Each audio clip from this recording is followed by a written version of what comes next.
Following up 4 straight wins with a 17th and a 13th place isn't exactly the direction Utretis was hoping his season would go. To add salt to the wound, his 5-point penalty from earlier in the season has cost him the championship lead. His loss is Davy's gain, and Michael now has a realistic shot at the crown. Which way will things swing tonight? We'll find out soon as we get ready to watch Round 7 of the PRL GT3 series, and you'll see it all live here on the Global Sim Racing channel. Hi, I'm Joe Peak, and with me in the booth is DJ Clark. Behind the scenes is our director, Sean Crackers Ambrose, and he's using cameras provided by Dougie Beard. Track position could wind up being critical today. Laguna Seca is not known for passing opportunities. Let's head to our track guide to learn more.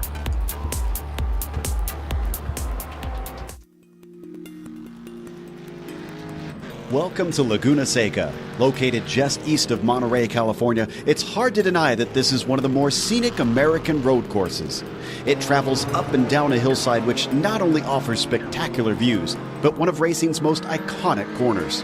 Clocking in at 2.25 miles in length, 11 turns split up the current configuration. I say current because up until 1988, the track's layout was shockingly simple with a mere 9 dangerously fast corners. But despite becoming a much more technical track, this difficult nature was retained in its modern form. Turn 6 in particular places an emphasis on precision and daring with its tricky dip at the apex and narrow racing line. But the most well-known spot on the track is of course the corkscrew. Blind and kinked on entry, it then whips the driver through a chicane which drops you nearly 60 feet. It's earned a reputation worldwide for forcing even the most daring competitors to second-guess themselves. But there's honestly a refreshingly wide variety in types of corners, making it a perfect track for driver coaching and training. Elevation changes, differing cambers, and every sort of apex imaginable leaves seasoned veterans and newcomers alike spending hours trying to perfect a lap. With the track becoming popular for hosting IMSA, IndyCar, and MotoGP in its recent history, it also brings out lots of vintage racers due to the Monterey historics each year. Likely to remain a fixture on the American racing scene, this legendary circuit is almost always high on drivers' best of lists. Its history and its uniqueness are sure to delight all for years to come.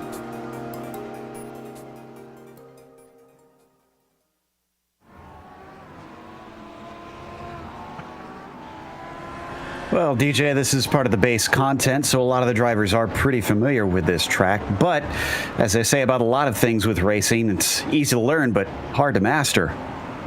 Very, very much so, Joe. Laguna Seca may look relatively easy when you're looking at it from a top-angle track map like that, but when you get down to driving this track, the constant elevation changes, no matter what car you're driving, make things very, very difficult. You mentioned it at the top. This is a track notoriously difficult to overtake on, but I think we may see a little bit of tries here and there, especially going down into the Andretti hairpin and also into the infamous corkscrew, that blind corner of fame and song and story.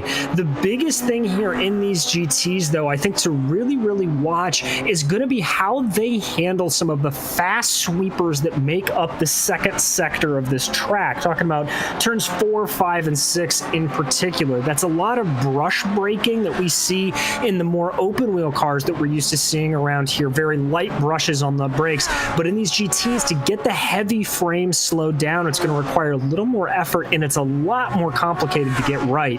So that could be an area, if you're trailing behind somebody, that you can very easily force somebody into a mistake.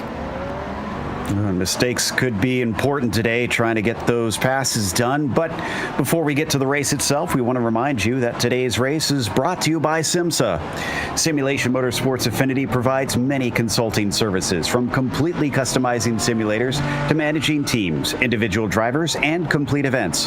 They're working hard to bring everyone together at one place to support and promote sim racing internationally. Find out how you can bridge the gap between virtual and real motorsports at SIMMSA.net.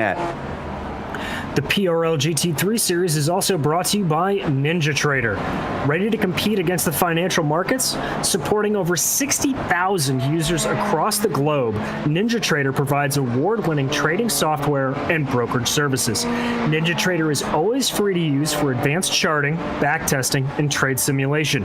Visit NinjaTrader.com to get started with a risk-free trading simulator and start tracking your performance. Today's broadcast is also proudly sponsored by ButtKicker. ButtKicker products add an incredible immersion and realism to any game. Feel every nuance and truly put yourself in the driver's seat. Check them out at thebuttkicker.com. Now, we mentioned about the championship, and it's certainly a fascinating situation there up at the top. Now that Utretis, unfortunately, has had two bad races in a row, he's handed the lead away to Michael Davies, who has a win, along with Lewis Goodway, who also has a win. Those three look to be our main components in the championship fight. Now, David Menino and Arnaud Genet do round out the top five, but they're going to need some good results in these next few rounds to make up what is becoming an increasingly large gap. What about the team's championship here today, DJ? Well, in that team's championship, you can see SimMSA Esports is pretty much dominating this field, Joe. That team is Michael Davies and Lewis Goodway, so the two wins for both of those drivers really coming in to good play here. 66 points back behind them, SRT Esports Blue. That team being led by J.R. Williams.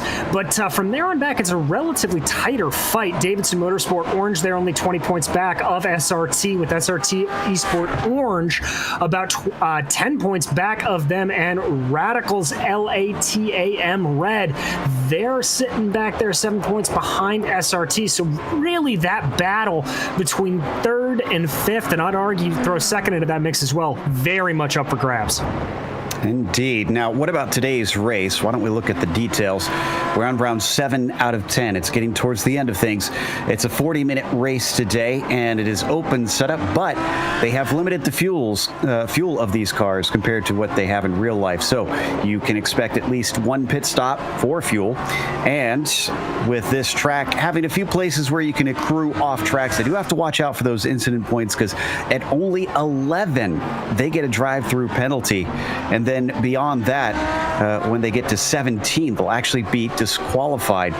So they'll have to keep it clean out there, or else they'll find themselves out of the game quite quickly. Javi Utretis right now leads the field in the qualifying session, but it's not over yet with about 7.5 minutes left to go. James David looks like he's trying to challenge him, along with Morales and Gallo pretty tight behind.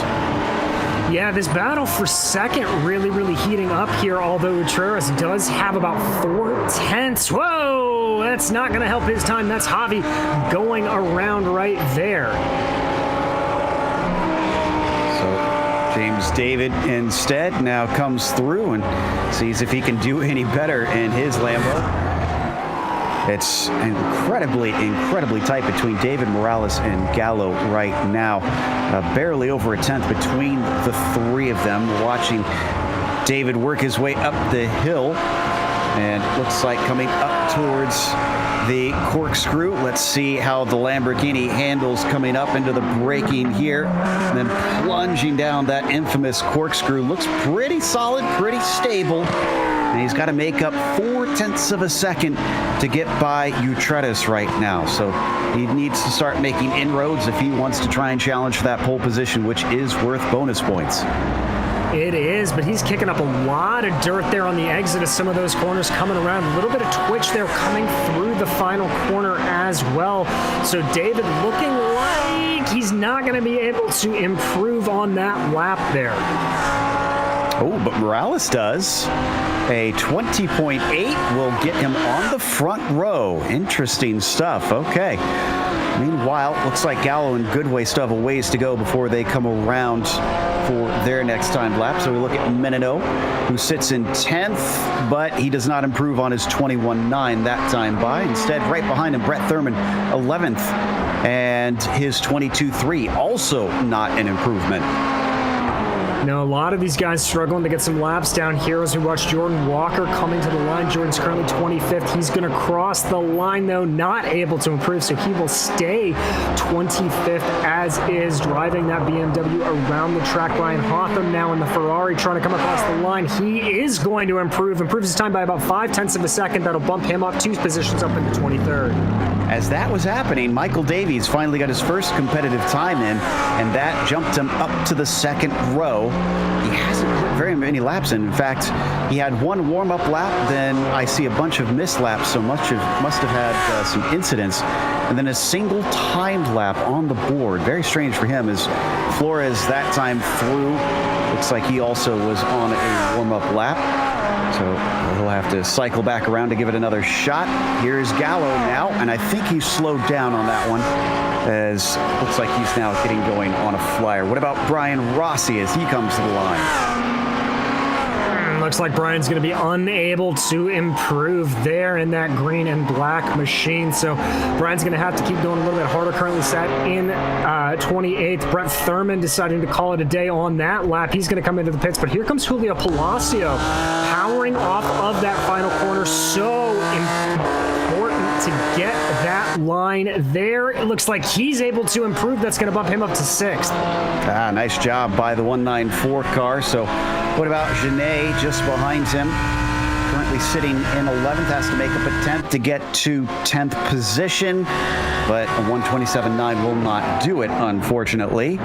We look at James David now, the 89, off of the final corner and down across the timing line. A 28.8 is again a warm-up lap for him, so we look at Goodway instead, and a 21.3. That is an improvement, but he is just shy of going any higher, 3/100ths away from Gallo. Man, these guys are just very, very tight across the board. And Joe, you can see here that very tricky pit exit. Now, that's going to play into consideration later on. We'll talk about it in the race, but something to keep an eye on is Hugo Gallo coming across the line right now.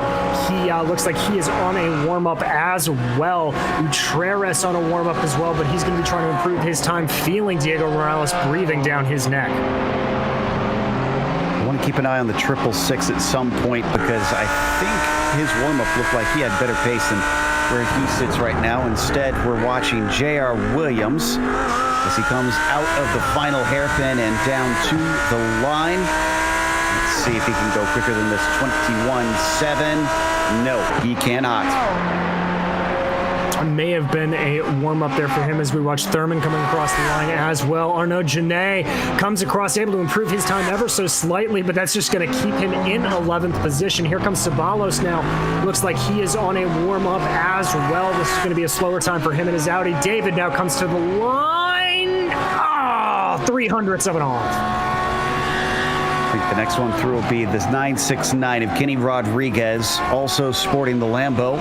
The SRT eSport green driver is looking to improve on a 22.2, which he does by 0.2, and that will jump him up to 14th from 17th. What about Mignon? Looks like that one was a warm-up lap, so we come back to Hugo Gallo one more time. A 21.236, but 15 thousandths off of James David. 3rd, 4th, and 5th are split by less than 1/10 of a second right now. Less than 0.5 of a second. Absolutely nothing between some of these top drivers. And Joe, yes, there is a gap up to second with Diego Morales, but remember, that's only 34 thousandths of a second. So incredibly tight in this field. This track really, really having to push drivers to the limit. We ride on board now with Brett Thurman coming across. Looks like he's going to be on just barely able to improve 9/100ths up. That gets him a spot. That's all he needs. And at least gets him a slightly better starting position. Goodway not on a good lap, unfortunately, so we'll let him stream on by. And who's coming behind him here? Looks like Ceballos. And he unfortunately was also just getting one going. Boy, a lot of drivers having trouble getting a clean one in. And we've only got a minute left, but everybody does have a time in at least. Costello, also one who does not have that count. Jordan Walker, in the meantime, down at 26.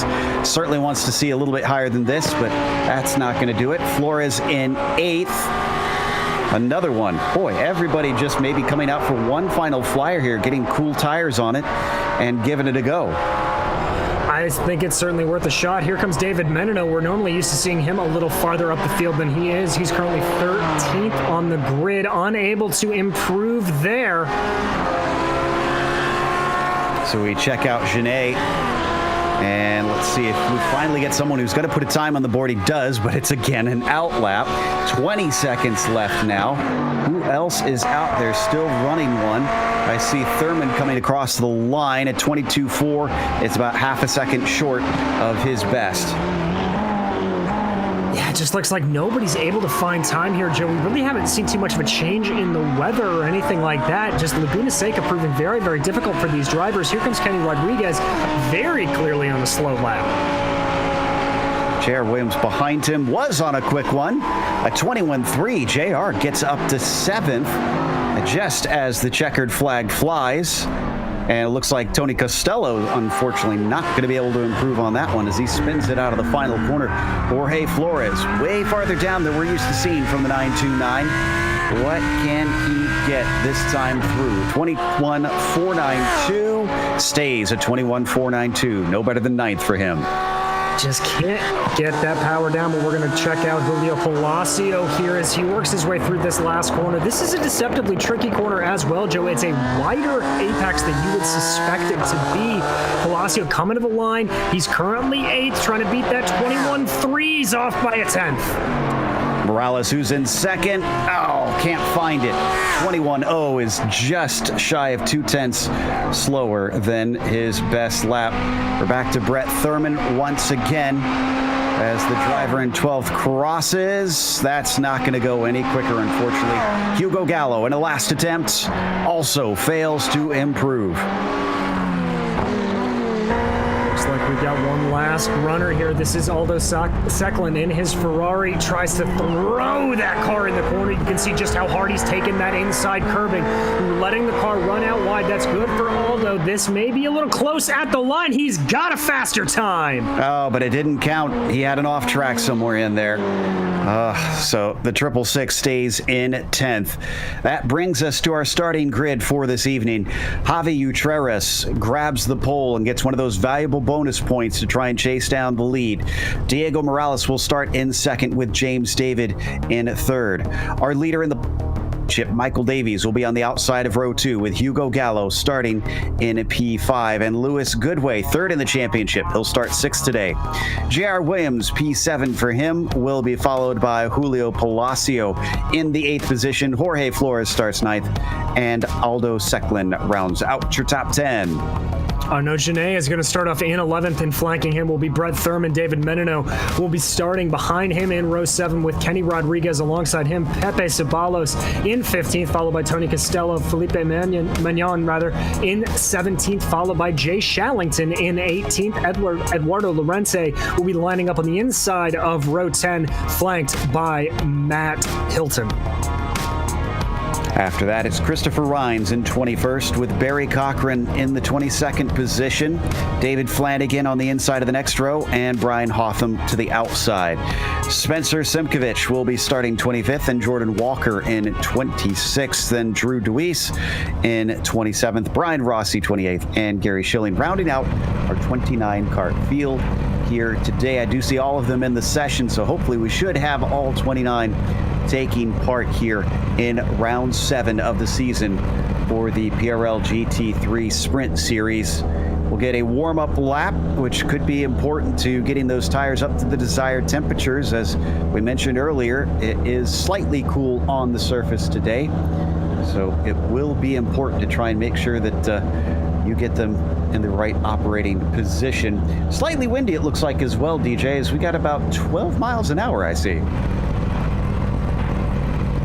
Yeah, and that's really going to come into play when these drivers start to work their way up the hill. Once again, that 4, 5, 6 complex heading up to the corkscrew. When you're down on the main straight in the beginning sectors of this lap, you're a little bit buffeted by the wind, by the hill that naturally occurs here at Laguna Seca. But when you get past that block, you're up exposed on the hill.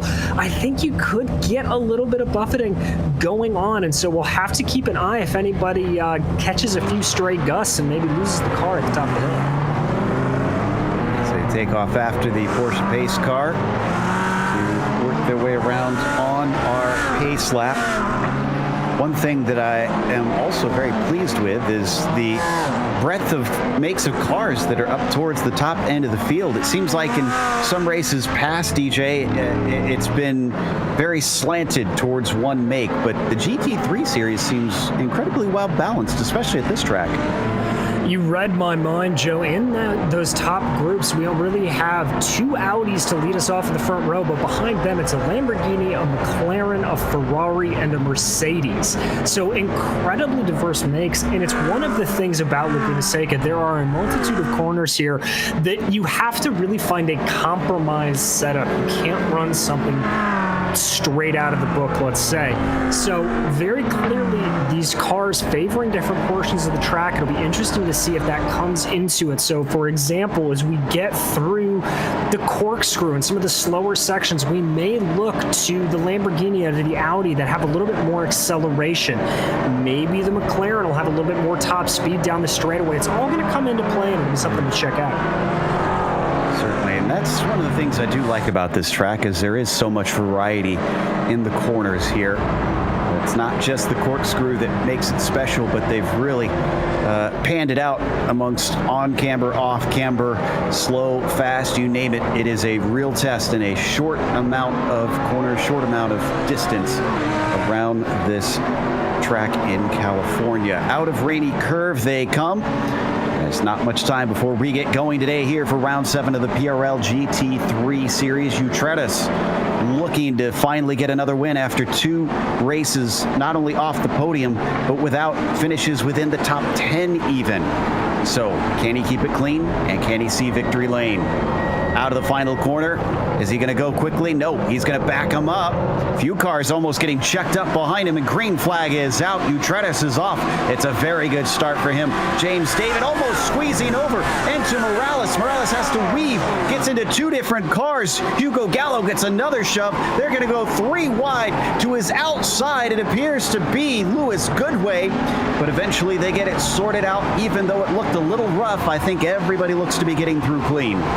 And a mega run in there for Hugo Gallo coming through the Andretti hairpin, but he looks like he's going to lose out ever so slightly, as now he's getting challenged up the inside by Lewis Goodway.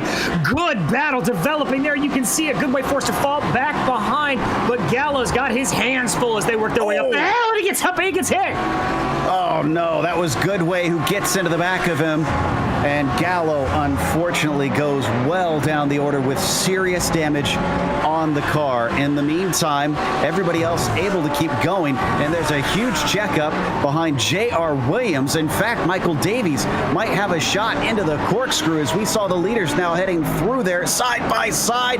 Unfortunately, Williams goes a little bit off, and he might get a slowdown penalty from that.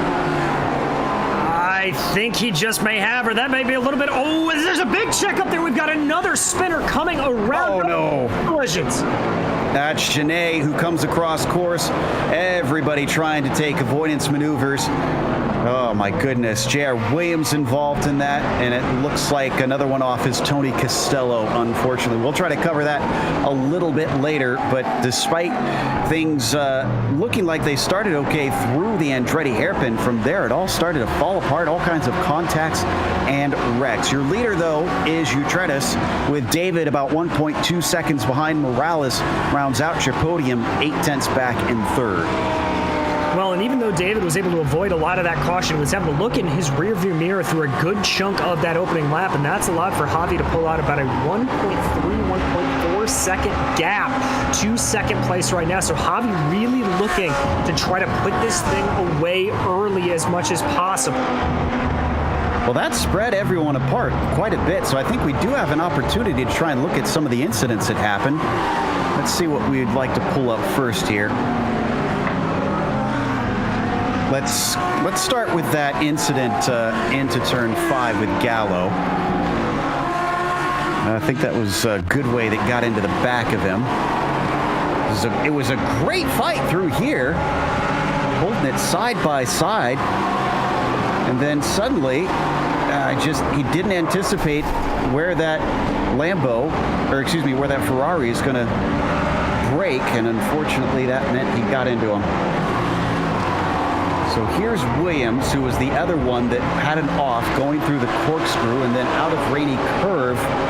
I think he was trying to serve that slowdown penalty, DJ, and then touch the grass, or well, the dirt. Yeah, and there you can see that's all 4 tires off of the track, so that's definitely a slowdown penalty for Williams. You see him there trying to figure it out, battles a little bit there, gets caught up. I think Janae there, that was a spin all on his own. That black Lamborghini stopped in the middle of the track. It looks like he was trying to avoid the battle in front of him and got his left tires down onto the dirt, and that just spun him out. Oh, I didn't see that. J.R. Williams getting hit by somebody as he goes by, ending up on his roof. Yeah, so he had to take a tow, and he's actually called it a night. He's already pulled it back into the garage. As we come back to our leaders, Utretis is still leading the way, and it's already a pretty big gap. It's up to 2 seconds ahead of James David, who doesn't seem to have the pace early on. He does not. And Joe, I wish we could say that we've seen this. We haven't seen this before, but if you harken back to some of the great IndyCar races at this track, if somebody gets in a good groove around here, it is very, very hard to catch them. Looking at you, Joseph Newgarden, a couple of years ago. And so looks like Javi Gutierrez really starting to put the pressure down. That 2 second gap really pulling out. Absolutely, and in fact, everything's spread apart so much. Really, the closest battle we've got is for 7th. This is between Palacio and Secklin as they come through the Andretti hairpin. Secklin in the red Ferrari giving chase on Palacio's Bimmer. And again, it is difficult to pass here, so he's almost going to have to get right up on that rear wing and start applying some pressure. Exactly, and a little bit of it almost happening there through turn 4. You saw Palacio kicking up a little bit of dirt along the outside. You know, Joe, we talked about how easy it is to pick up an off track around here. That is actually one of the ways these curbs really blend into that dust, especially right there coming up the hill. Very, very easy to run the car a little bit wide and pick up that 1X. Up and over the blind crest and into the corkscrew. No cut course penalty this time for these guys. And then it's all the way back downhill towards the start-finish line. You know, the interesting thing that we haven't talked about yet either is the laps don't take very long around here, and with the size of this field, and since a lot of drivers had to check up for incidents in front of them, I wonder if we're going to see traffic quite early. I certainly think we are, and especially just looking at lap times, Joe. I mean, Brian Rossi and Gary Schilling, 2 of the cars in the back, they're currently running in the 125, 126 area. Javi Treras running a full 5 seconds faster than them. So they're going to catch them very, very quickly if they're not careful. Meanwhile, right in front of this, look at Flores chasing Michael Davies, our championship leader. And he's sitting in 5th position. Remember, he started 1 up from that, so things not looking good for the 75, at least as they sit now.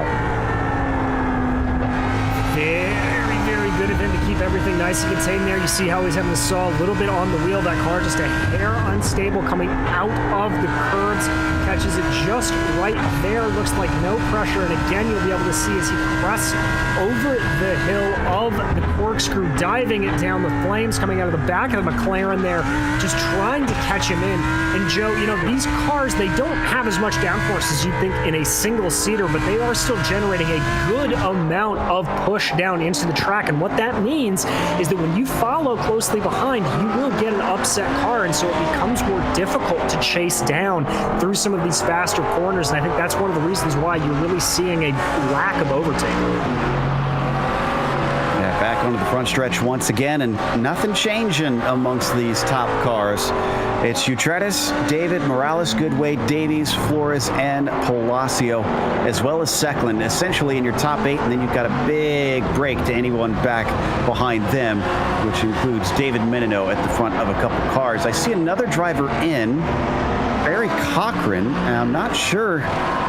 This has got to be, I would think, for some sort of damage or a penalty or something, because this is way too early for a scheduled stop. Yeah, I have to agree, Joe. I didn't see a whole lot of damage on the car going in, but maybe something under the hood that he just wants to get a little bit of repaired. Obviously, stationary there, not serving a drive-through, so it is not a penalty situation. That looks like relatively routine service. Interesting. So maybe just going on an alternate strategy. I think he will get out on the lead lap because I see Utredes just coming around the final corner. Yeah, there's Javi right there running his Audi out of the final hairpin and to the line, which means Cochran, who's just now coming out of the pit exit, is well clear of him. But that gap between Javi and James now up to 3 seconds. So we are on to lap 6, so I think James has definitely slowed the bleeding, but it's still, unfortunately, not going the direction he would want it to. No, not at all. As we watch here, David Flanagan getting absolutely gobbled up. That's Jordan Walker making his way around him. Tony Costello looks like he fell in the same foul as J.R. Williams. I think he got a little bit of an off track here, Joe.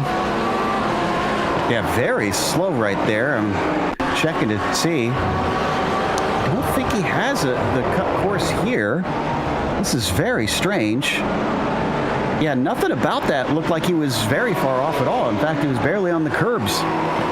So this is incredibly unusual and just slows up, lets a bunch of cars by. So it must have been way, way earlier in the lap or something.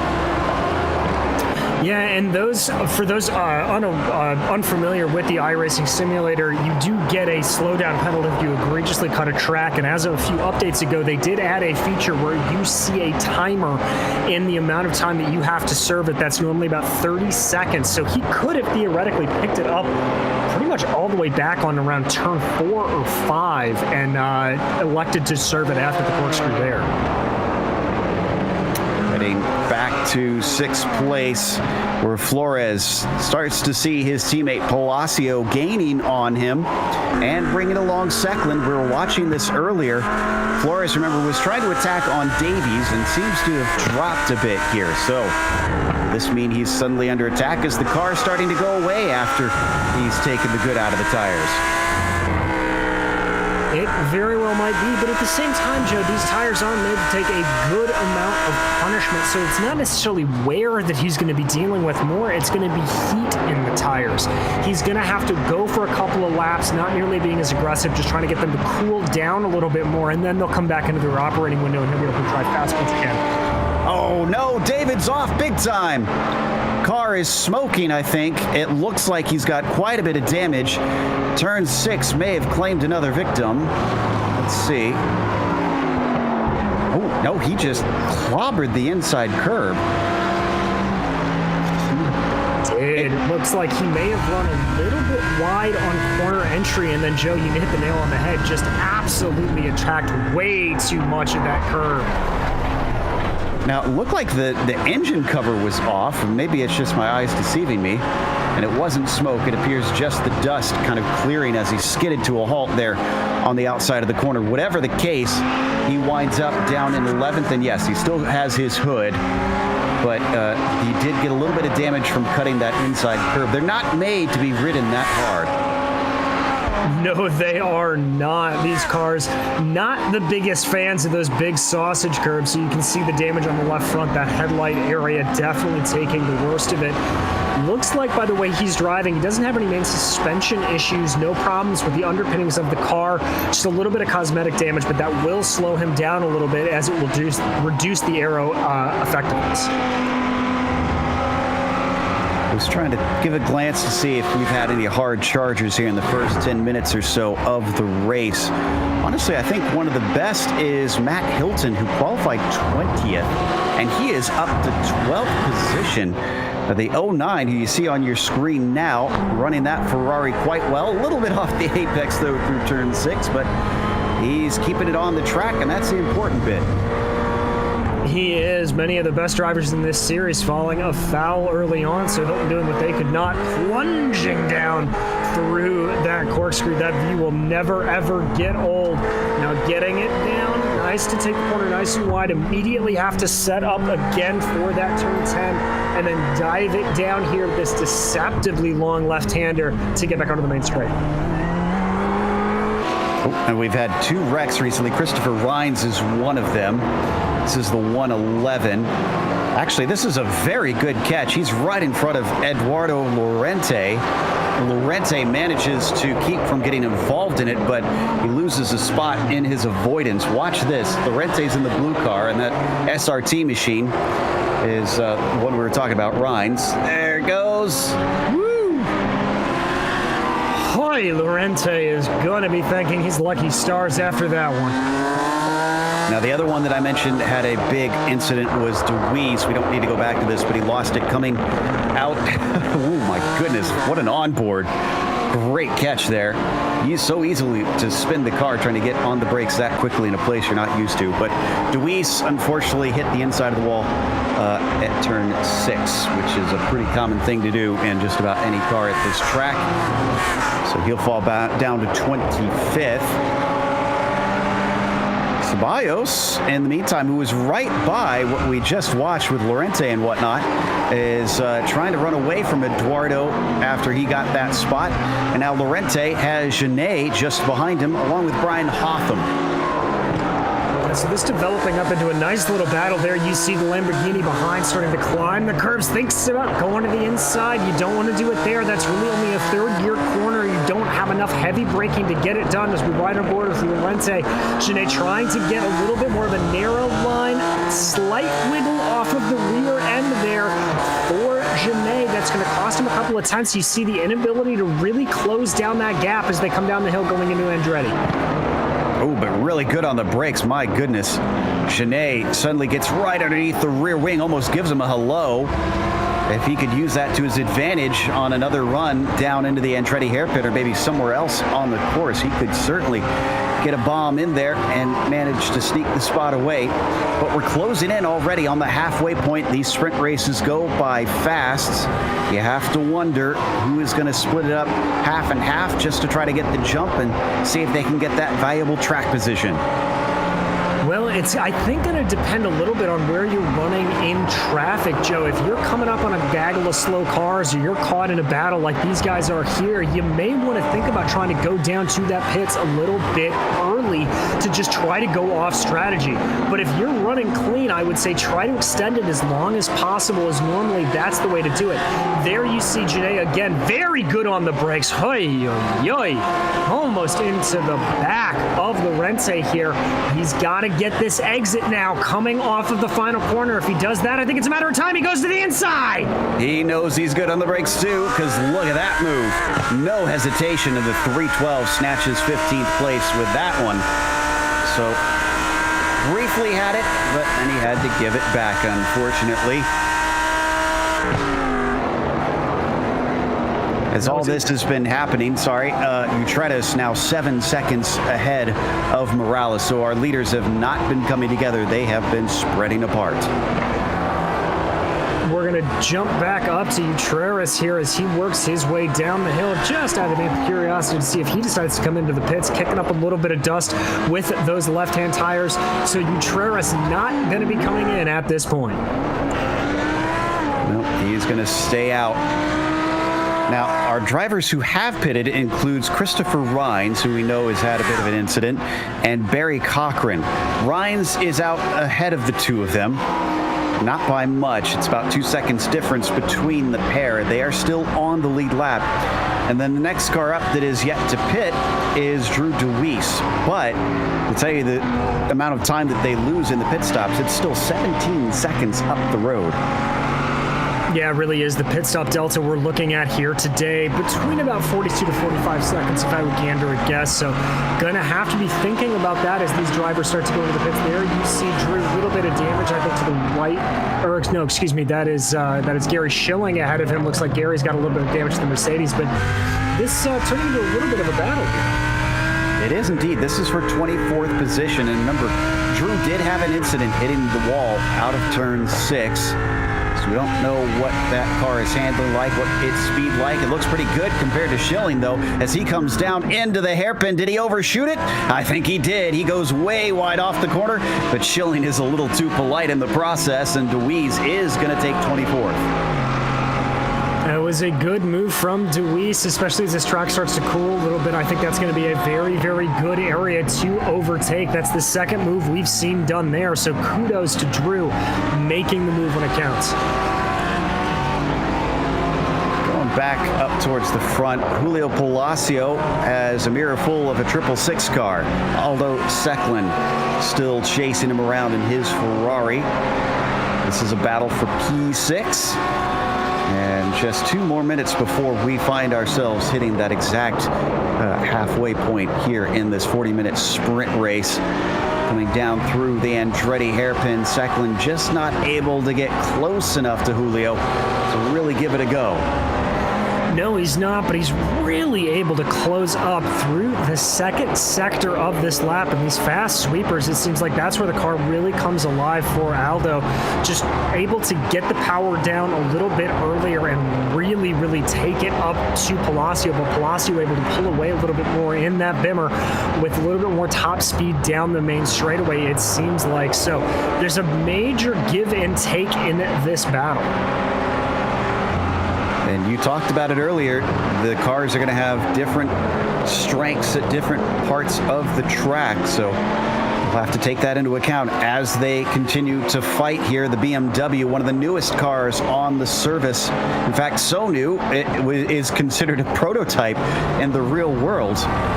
This is, I guess, some of the actual testing that they're able to do and gather data through iRacing as well, I'm sure. Coming off of the final corner, Palacio still being hounded, but Secklin doesn't seem to have enough straight line speed in that Ferrari to get underneath the rear wing of the number 194.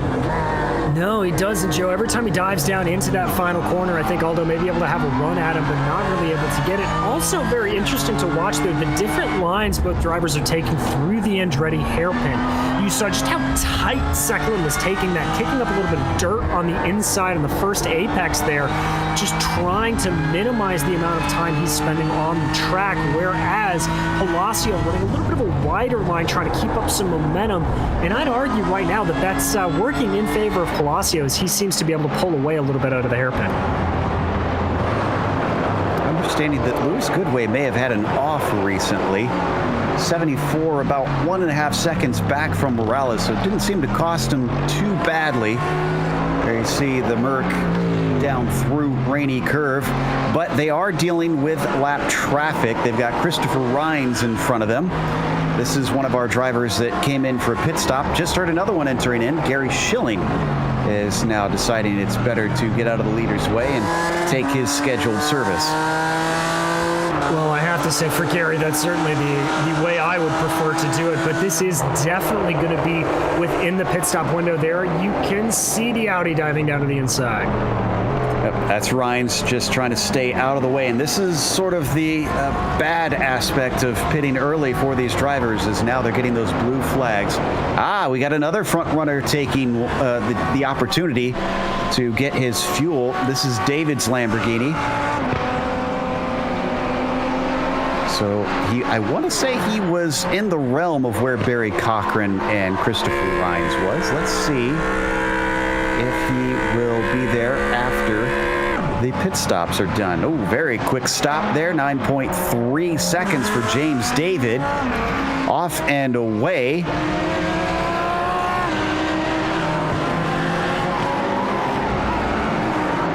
getting onto the power here. We talked about just how tricky it is coming through that pit exit. Very, very, very difficult to be able to get the power down and all together, but that's going to put David out in front of Ryan Cocker and all of that. He'll come out in 19th place. And critically, look at him. There's nobody around him. Lots of clear track for the 89 to try and put some quick ones in and see if that will get him the positions he wants. Any other takers recently? Because we will get to the end of that pit window eventually in this race. I don't think Utretis, Utretis is well past the pit entry. Many of our front runners are. They're just coming through the infield section right now currently. And none of them have really been able to get within striking distance of one another in quite some time. Everybody just kind of getting apart to about 8/10 to 9/10 of a second away from one another. Yeah, nobody really being able to close down that gap. We're going to go up here, though. This is one of the better battles we've got on track, this P5 battle, as there you see Julio Palacio able to close down a little bit on Jorge Flores, starting to get that gap down to about 7/10 of a second. Will he keep pushing? Does he have anything in it to keep pushing? Go by Rhines, who sees the writing on the wall. He's going to try and stay out of the way, but it's very difficult and rainy curve. Nicely timed. All three of them able to sneak through. I think it may have cost the back two a little bit because Flores looks like he's extended it now to 1.1 seconds back to Palacio. Yeah, and I think it also cost Aldo Secklin just a hair of time as well. He caught that at the absolute worst time. So those gaps holding out just barely under a second between each of them. So nothing really changing here as they go along, but certainly close enough to try to put a little bit of pressure on and maybe force somebody into a mistake. James David just had to overtake Kenny Rodriguez for 18th position, so he is already running into a few hassles and trying to keep his pace up. Oh, looks like Shallington, and I think it's Lorente also in.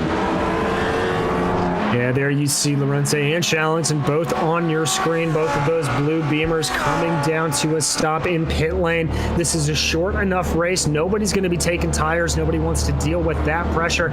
As there you see Shallington, very quick stop, only 10 seconds and back on his way. And behind him, Lorente doing the same. Two teammates are going to be returning in 21st and 22nd. That gives a few more spots to James David now. He's up to 16th. Curious to see how this off-strategy call is going to play out for the number 89. He comes out of turn 5, climbs up the hill, and Michael Davies is in, our championship leader, pitting from the top 5. Joe, I'm looking at times, and by getting himself out in that clean air, James David is able to go about a second a lap faster than pretty much anybody else on track around him. So I've got to think that Davies is thinking the same thing. If he can just slot himself out, God, I love the way that McLaren spits fire like that. But if he can slot himself out into some clean air, I think he'll be able to make some time up and be able to see if he can move his way up the field a little bit more.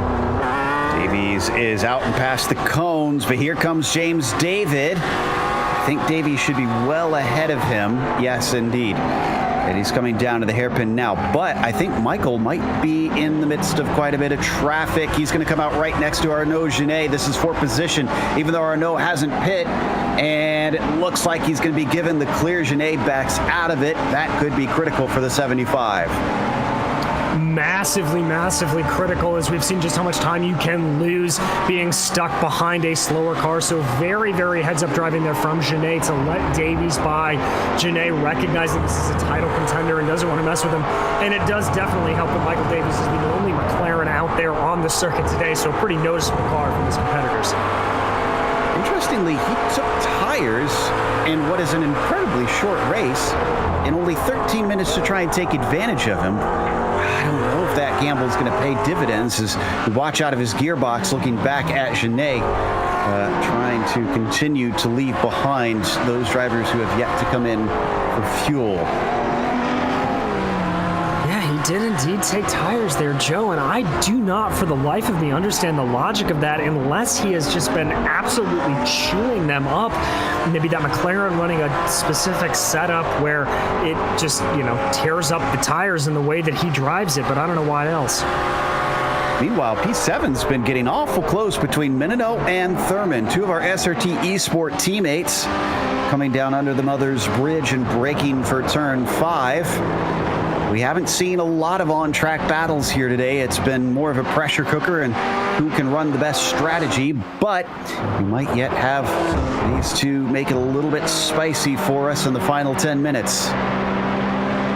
Indeed, we might. And this again coming down to a battle between different manufacturers. They are teammates, but one running the BMW, one running the Ferrari. So this is going to change things up. Of course, Menino in the front in the Ferrari, Thurman chasing him in the, in the BMW, Thurman chasing him in the Ferrari. Really trying to keep the pressure up here is Brett Thurman, but we've seen David Menino not crack under pressure before. But we're deprived of it. Brett Thurman coming down to the pit lane. Okay, so Thurman responds. And I think Davies is easily going to be able to get by him since he is our highest pitter right now, despite him taking a longer stop due to tires. There you see him on screen coming around the final corner right here. Thurman only just hit his pit stall. So yeah, Davies easily blows by. There's Thurman. Is he taking tires? Nope, no tires for him.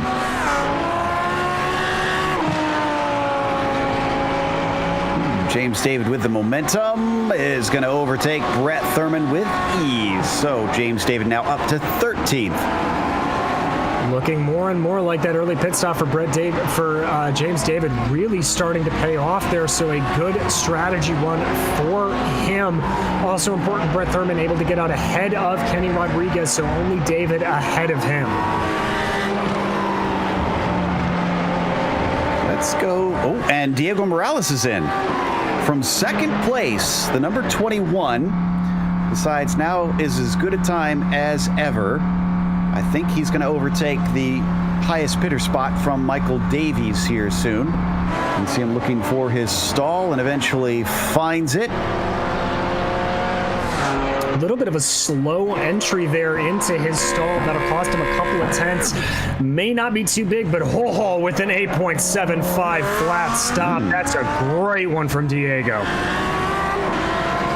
Menino also pitting, and Davies is coming through. Now, did I see Matt Hilton hit the wall on pit entry? I always wonder if we're going to have that. No, he did not. He got awful close, though. The 09 managed to avoid that. Oh no! Jorge Flores is off and facing the wrong way out of turn 5. He's got it going. Cars behind him looks like they're able to avoid it. Now, how did he do this? Did he get some help? He's got an SRT Bimmer behind him. Now we're watching this here. Now this is Flores diving it in. Looks like, gets his left tires just a little bit onto the dirt. Can't exactly get it down. Carries a little bit too much speed through the corners, and that is just a self-spin. Utredas finally takes his stop. Goodway does as well, but Palacio keeps going, and Secklin also joining. Looking for Morales. Where is the 21? I think he's coming around the final corner onto the main straight. There's that Audi. So where's Utredas? Utredas is out and moving and easily able to stay ahead of the 21. But what about those who were behind him? That's Jordan Walker, who's a lap down, so that's not for position. But Lewis Goodway coming out shortly behind. I think that lap traffic is not going to help, and indeed, Goodway will have to settle for what will become third as we wait for Palacio to be the last one to pit. You said it, Joe. That lap traffic just holding Goodway up ever so slightly coming out of pit lane, but I don't think it would have mattered all that much. As you can see, that gap up to Diego Morales up to a full 1.6 seconds. So now it is on Lewis Goodway in that Mercedes to push ahead and see if he can pull anything out of his hat. There's our temporary leader, the 194 of Julio Palacio. We expect him to pit in this time, and there he goes. All right, that'll set everything back to order. We'll get a sense of who has gained and who has lost in this sequence of pit stops. Indeed we will, and I'm looking, I think if my timing is correct here, Palacio probably going to be coming out in around 3rd or 4th place, probably 4th, although Secklin, currently 5th place, is just now coming through that final corner, so I think he's going to have Aldo covered off. I think you're right. Yep. Yeah, he is well out and ahead, although Aldo's going to be maybe about a second or two behind him when it all shakes out, I think. Let's see, coming around that tighter inside exit lane and onto the track as we hop on board with Secklin, the Ferrari, unfortunately, roughly 2.5 seconds back from Palacio. So, your top 5 after stops have been completed. Utreda's up at the front, Morales in 2nd place, Goodway running in 3rd, Palacio exits out in 4th, and Secklin up to P5 after qualifying in 10th. 666 is on a good run today. He really is. It has been a very, very collected run from Aldo Secklin, just keeping everything nice and together, not doing anything crazy, but his race is far from over, Joe. You saw in the back of your screen there, that is Michael Davies starting to try to chase him in. That gap is seesawing between about 0.8 of a second and a full second. So if Davies can put the pressure on here, Aldo's not out of the woods yet. Thing to note as well, it seems that Utredas maybe was playing a little bit safe on the pit stops because he lost about a second in the exchange. But he can afford that right now. Coming onto the main straight one more time between Secklin and Palacio. Let's not forget that Secklin also has Michael Davies just behind him. You see from the number 75 perspective, riding on the nose, out and around the Andretti hairpin. He's got 6 minutes to try and get something done here. Does that McLaren have anything in it?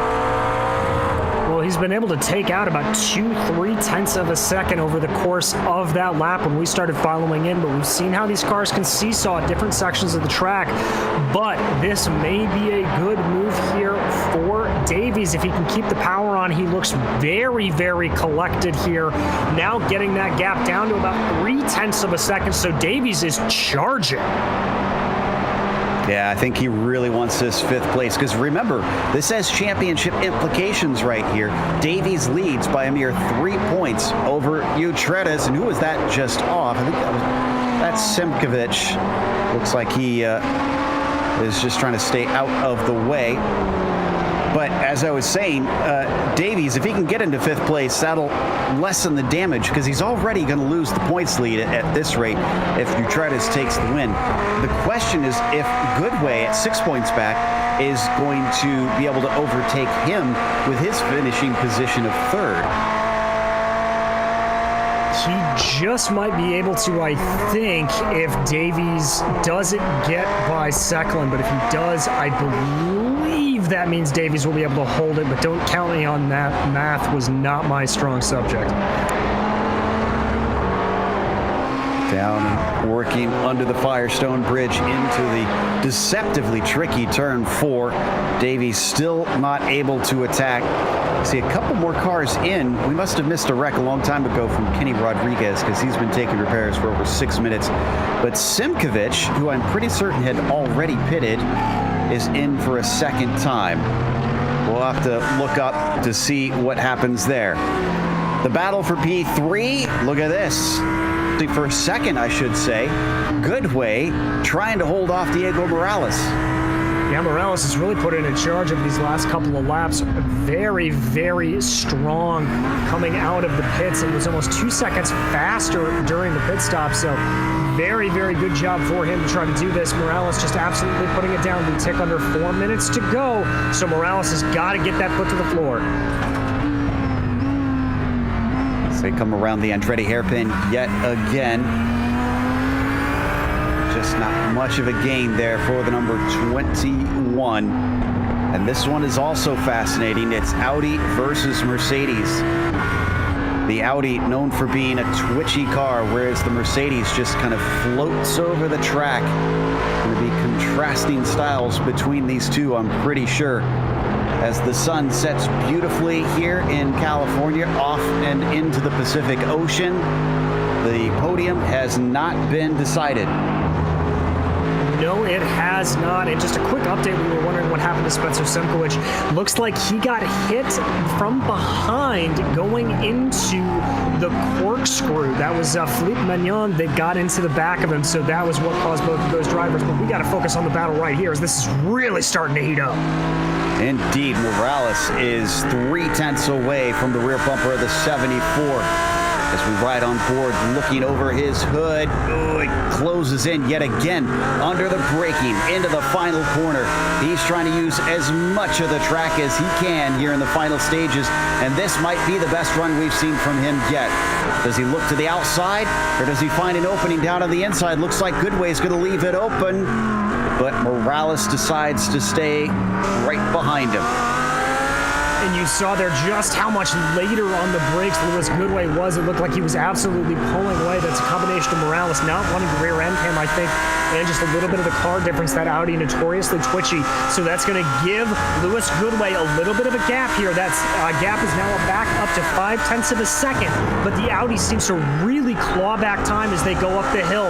So Goodway's going to know that, and so does Morales. Morales knows that they're going to probably get white flag across the line next time, and he's got to make this move. Oh, and there's a little mistake. The kind that I'm sure Morales has been waiting for up towards the corkscrew, but he's not close enough to capitalize. Goodway gets saved by that tricky downhill corner. And he can't get away with that one more time, I don't think. I'm not sure if we'll have white flag. This is going to be ultra tight. Utratis is just getting to the line right now. Oh my goodness. I mean, it's a toss-up. It is going to be exactly the amount of time that it takes for most of these laps, so who knows. Meanwhile, Morales gets another shot at life. He's going to have a chance to try and attack down into the Andretti hairpin. It could be the last lap. Even he doesn't know, but he doesn't try for it. Diego, you got to go for that, but there you saw a little bit better on the brakes. He's able to keep way, way closer up to Lewis Goodway. Now they work their way through this infield section. He's able to stay right up behind, doesn't run it wide, so he's got everything nice and collected here. This is a much better lap than he had last time. Ooh, a little bit of a run out there from Goodway. He's right behind him, but we got side by side for 7th as James David is trying to fend off Jorge Flores, and it looks like he's successful. It was awful tight between them, but Jorge's going to have to try again later. He is one of the better overtaking moves we've seen. Jorge now just trying to do everything he can. This is the part of the track that it's very difficult to overtake. You've got to be very aggressive. Javi Utratis, we do not know if he's getting the white or the checkers here. We're watching to see which it's going to be. He won the first 4 rounds in a row, and it's the checkered flag. Javi Utratis takes the win here today at the Laguna Seca Raceway with a big gap over the next car back. Lewis Goodway, who had to fend off Diego Morales all the way to the finish.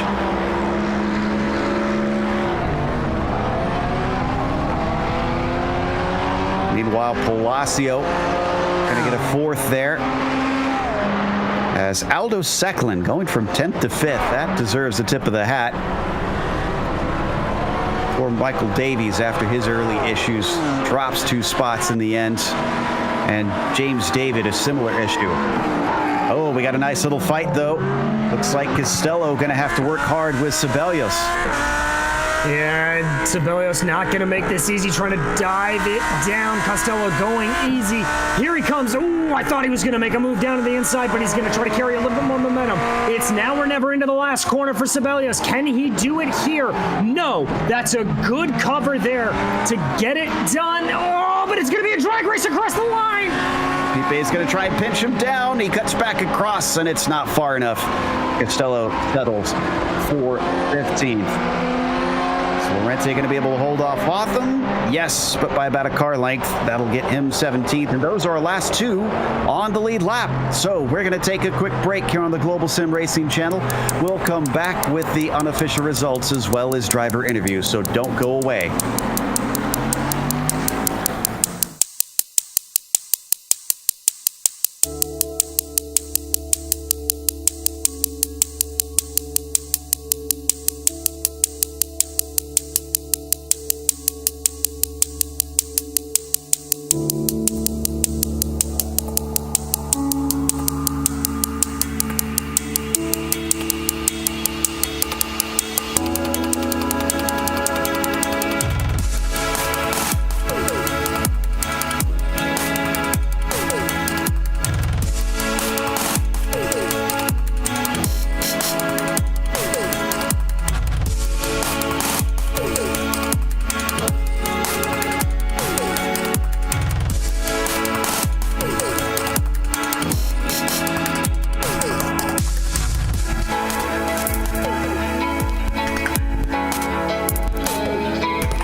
Welcome back to Laguna Seca.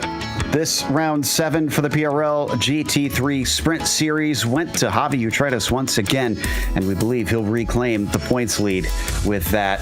Lewis Goodway came home behind him a distant second, but he climbed up a bunch of spots. Remember, he qualified in 6th, so that was a good day for the 74. Diego Morales wound up 3rd, was really hot on Goodway's heels all the way to the line, but just didn't have enough in it. Julio Palacio was P4, and Aldo Secklin finished in 5th. Michael Davies, curiously a car that took tires. We're wondering if it was a mistake on his part. It cost him, and he wound up in 6th with James David finishing 7th after he spun out early in the race. Jorge Flores was 8th, Brett Thurman was 9th, and David Menino finished in 10th. In 11th place was Arnaud Genet, followed by Philippe Magnon. As we said, had a little bit of contact there with Spencer Semkwich near the end of the race. Matt Hilton was able to come home in 13th, followed by Pipe Ceballos in 14th. Tony Costello able to bring the car home in 15th, with Jay Shallington and Edler Lorente lining up behind him. Brian Hotham in 18th, and now we get into the cars that were a lap down. And starting off with that was David Flanagan and Barry Cochran in 20th. Jordan Walker was 21st, with Christopher Rhines having an incident at one point and costing him, sending him down to 22nd. Drew DeWeese, similar. He ran into the wall and wound up 23rd. Brian Rossi was P24, and then from there on down, it was DNFs today. Simkovic, Rodriguez, Schilling, Gallo, and Williams. That brings us to our 3rd place finisher here today, Diego Morales. Diego, it seemed like you were trying to get that 2nd place back at the very end, and we were a bit surprised that you didn't have a go on the very last lap into the hairpin. Yeah, it was quite tricky at the end. My tires were gone already, so I was trying to close the gap on Lewis there, but it's always really hard to pass on this track, so I'm happy with the 3rd place. It's still good for the team, so yeah. Would you consider that your main focus now, is just hoping to see what you can get for your SRT team in the team's championship? Yeah, it's a SimMSA team actually, but yeah. Oop, apologies. No problem. Yeah, I screwed like a lot of races at the beginning of the championship, so I'm quite like at the back in the board. So I'm helping the guys to get the championship team for the team, and also helping them on the championship as well. So yeah, I'm really happy with the third place there. I would not give the position to Lewis, but I made a mistake and he made a pass. I would not force anything at the end there. Well, still, it seems like these races are incredibly tough up at the front. It's not only the pace, but the strategy seems to have come very much into play lately on these short 40-minute sprint races. I mean, is there any area that you see yourself needing to work on to really try and seal up the cracks, so to speak? Yeah, lap traffic is always something, and this track even more. So I try to pit a little bit earlier just to have some clean air in front of me. But at the same time, it didn't work quite well because I got like a lot of back markers when I was out of the pits. But still, it's good. It's fine. I mean, it happens, and I need to be more smart about that, but I think that it's a great result. At least you've found ways that you can improve. Again, congratulations on a podium, and hope to see you in 2 weeks' time. Thank you, guys. Thank you, everyone. Thank you from the SimMSA team, and until next week. Sadly, we have nobody else to talk to after this one, so it looks like that'll close up our interviews. And as always, we close it out by a thank you to our sponsors in this series, starting with Simulation Motorsports Affinity. They can be found at SimMSA.net. I promise I'll try and get your team right next time. And a big thanks as well to NinjaTrader, and they can be found simply at NinjaTrader.com. Finally, the last of our sponsors here in this series is ButtKicker, and their website is very simply thebuttkicker.com. Thanks goes out to the companies that provide the software and the hardware for our broadcast listed here on your screen. And additional thanks go to June Lalonde, who provides our wonderful music. Her Bandcamp is listed there at the bottom. Thanks to the team today, DJ, Sean, and Dougie. If you'd like to find out more about GSRC, including upcoming races, you can find it at globalsimracingchannel.com, or check out our social media, which includes Twitter at GSR Channel, Facebook at Global Sim Racing Channel, and Instagram at GSRC_Graham. If you'd like to support us, our merchandise store is at gsrc.storeenvy.com, but we've got a link in the description below, so you don't even have to type it out. The next race that we're covering will be Sebring on Monday, February 22nd at 9 p.m. Eastern. But in a week's time, these guys are heading over to England. That'll be at Oulton Park for round 8. We have upcoming races for other series listed on the screen, so check those out and mark them down on your calendar. In just a few moments, we're heading off to Spa for the Porsche Owners Club. That'll be at 10:45 p.m. Eastern. Until next time, race clean, race hard. See you on the track.